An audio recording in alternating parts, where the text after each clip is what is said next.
2 in the morning. 3 wide, a stormed-out speedway that refused to let this race end quietly. And when the checkered flag finally dropped at EchoPark, one man had led almost the entire night and still had to fight for his life in the final 10 seconds to keep it. This is the story of how Ryan Blaney turned a rain-soaked disaster of a race night into one of the most dominant performances of his career, and how a controversial penalty completely rewrote the finishing order behind him.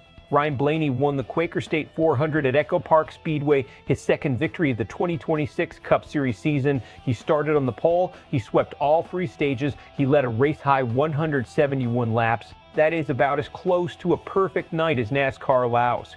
A massive lightning storm halted the race for over 3 hours, pushing the restart to nearly midnight and the finish to almost 2 a.m. local time. The race came down to an overtime 3-wide sprint to the line between Blaney, Carson, Hocevar, and Bubba Wallace. Blaney got the last push he needed off turn 4 and snatched the win at the stripe. And in the biggest twist of the night, Wallace crossed second, but NASCAR stripped him of that finish for dipping below the yellow line during the fight, dropping him all the way to 29th. Let's talk about why this win matters beyond the trophy. Blaney already had a win banked this season, but a driver who dominates like this, pole, all 3 stages, most laps led, is sending a message to the rest of the garage.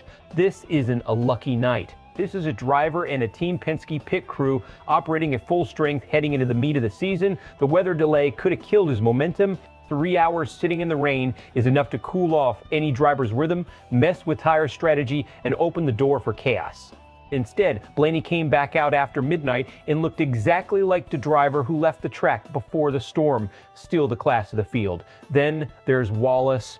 Before the penalty, he crossed the line in a career-defining runner-up finish. After the penalty, that moment was erased and he was buried outside the top 25. That is a gut punch that will follow him into next week's storyline, fair or not. And Hocevar, quoting a power ballad over his radio before an overtime restart, is building a reputation as one of the most fearless closers in the sport. He didn't win, but he made sure everyone was talking about him anyway.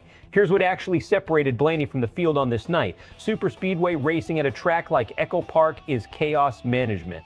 You cannot simply be the fastest car. You have to survive hundreds of laps of pack racing, 3 wide moves, and constant late race chaos without getting caught up in someone else's mistake.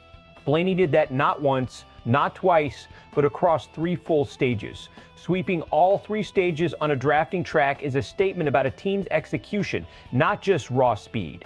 That means stage-winning restarts, clean pit strategy, and a car that could handle both long green flag runs and short, high-pressure sprints. Penske clearly built a rocket for this specific track, and Blaney drove it exactly how you're supposed to. The real test came at the very end. On the final restart, Blaney did not have the lead.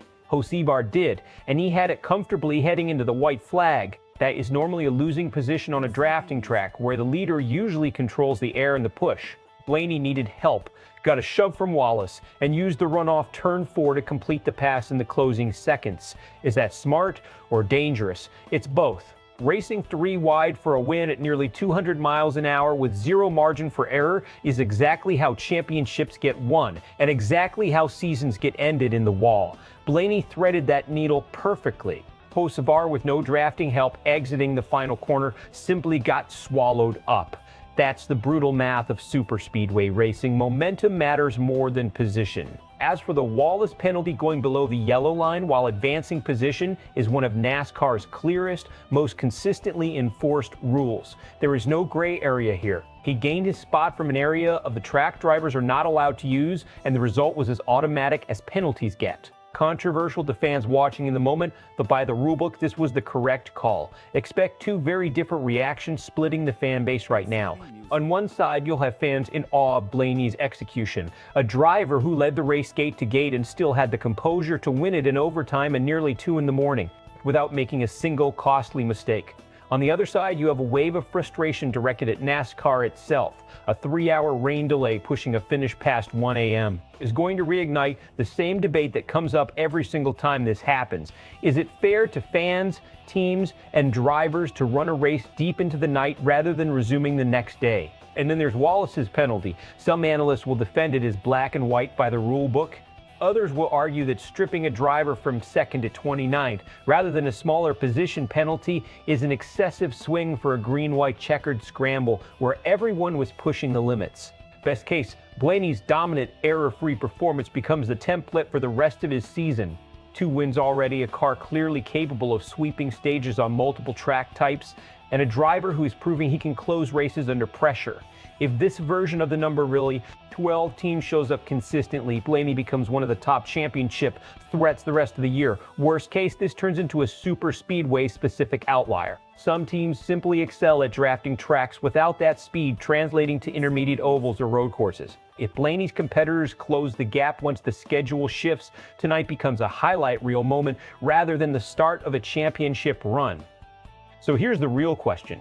Was NASCAR's yellow line penalty on Bubba Wallace the right call, or way too harsh for a green-white checkered finish that chaotic?